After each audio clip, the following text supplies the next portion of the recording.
Hello guys, my name is Armin. Today in our journey of learning AutoCAD, I want to introduce you to a draw panel. I want to go back to basics and I want to show you the very useful tool which is fundamental in AutoCAD. We're going to look at line, we're going to look at polyline, arc, circle, rectangle, polygon. We're going to also look at the hatch and we see how we can apply hatch to our areas. Without further ado, let's jump in AutoCAD so we can start looking at these basic tools. So in order to look at the draw panel, we're going to start with the line and polyline. So let me draw a few lines. I'm just using the line tool and basically just doing some line back to back. And right now I'm just going to use the polyline. So I want to show you a few differences between these two. So if I select line, I can select them one by one. But if I select the polyline, it's one continuous line. And there is a big difference between these two. So the first one, when I click the line, I have the end point and the middle point to stretch, and the only option that I can get when I move them basically is kind of let me just move it up and down or kind of changing it, or I want to stretch the line, I can use this end point to stretch it. But when I click on polyline, I give basically I'm getting this difference. When I click in the midpoint, I can get the stretch, I can add vertex, I can convert the line into an arc. So this is kind of happening in every single section or segment when you have the polyline. So the two big differences, you can turn all of these lines to a vertex or arc, but a line you cannot do anything, you can basically just move it or stretch it. The next one that we're going to look at is going to be the circle. So I'm just going to basically click on the circle. I'm getting two let me just specify the point, right? So I have two options. I can put the radius or I can change the diameter. So it depends on what would you like to use. So if I use the radius, I'm just gonna put 1 unit over here, and it basically give me 1 unit of radius for this circle. And if you want to use the diameter, you can basically, when you specify the center point, you can select diameter and then you can give the diameter that you want.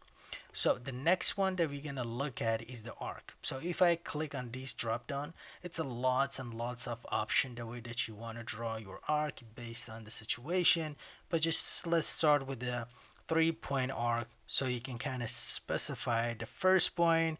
It's gonna ask for the second point or the third point, right? So I'm drawing a straight line, but when I click on it and if I get these midpoint, I'll be able to adjust these numbers, right? I can stretch it, and I can give it a radius, or if you know your radius, whatever it is, you can put it in while you drawing the arc, right? So you can use this one, or let's just use another example. Let's do the start, center, end. So I can do start, let's say center, and it basically give me the end. So you guys can see it a different way. You can draw an arc based on the object or the drawing that you have. You can pick the one that basically matching more to your situation. So the next one we're gonna look at rectangle. So here's a rectangle. I'm gonna click on this one. I can draw one corner and another corner and basically draw it, but as I draw, you guys can see basically give me some numbers. So let's say I want to have 3 and I hit tab, goes to the width, I put 2, and right now I have my rectangle with 3 by 2. So you can kind of do that, or you can kind of just click here and I put just 1.5 comma 1.8. So basically making it like a smaller rectangular for me. You can just type those numbers and separate them by comma, or you can type tab, it goes to the width, and you can use it over there. So the next one that I'm going to show you is the polygon. You have two options for the polygon. So the first one you select, it's basically asking you how many sides you want, right? So if you want a 5, 6, 7, 8, I mean, you just kind of pick the numbers. You're gonna leave it at 5. So I basically click, says 5, it's good, asking me for the center of the polygon. So if you have a certain location, you can put it over there, give it the X and Y. I'm just gonna just click over here, and it give me two options: inscribe and then circumscribe. So inscribe is when you basically having a circle inside the polygon, and circumscribe is about the circles on the circumference of the polygon, so it's going to be the outside. So basically you're telling him I want a smaller, which is going to be inside the circle or outside the circle. So let's just start with inscribe. I want to put 2 units so you guys can see the difference. So this is a 2 unit inscribe. Let me go back. Okay, same 5.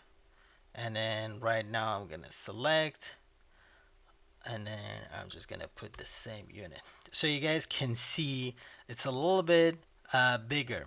So it means that if I have a circle and basically goes to the kind of center of this circle is gonna touch all the sides inside. But if I use a circumference one, let me circle. So if I basically select this, it's gonna touch everything outside. So basically you're drawing this polygon inside a circle or outside a circle. That's basically what you're getting with inscribe and circumscribe. So the next one we're gonna look at over here is gonna be the elliptical arc. It's pretty easy. It just kind of depends on, you know, this again, just the location of drawing this, but you can specify the end point of the axis, and then basically it's gonna be really easy. You kind of give that radius whatever you want. You can also give it a rotation, so it depends on exactly what you want. You basically one click, and then you do the center of it and basically the end point, and you can adjust the radius or a rotation of the ellipse that you want. The last one, let's just look at the hatch. So if I have, let's say, one rectangle over here, and then put another circle in this corner, like yeah, let's just put it like this. So what I'm gonna do, I'm gonna go on the hatch, and basically it's gonna tell me pick an internal point, right? Where you want to have the hatch area. So any area that I go on, you can see it's already getting selected, which is really great. That's a really great preview of what you want to put. I'm gonna just put this area. I'm gonna select that, and right here you have like a bunch of these options that you can go off of. I'm gonna select this one right here. You can change the transparency of it. You can change the angle of the lines. As you guys can see, you can change the colors, you know, anything that you want. You know, there's going to be a different pattern over here. It's going to be the gradient, it's going to be solid, just anything. You can kind of basically talk about that, and just make sure when you're done you can kind of close the hatch, right? So when you close the hatch, it's basically done. You don't need to do anything else, right? And then if you have like a multiple areas, you can use these pick point. So if I use the pick point, it's gonna do the same thing. I'm gonna pick this area right now. I'm gonna pick a different, right? Let me change the color.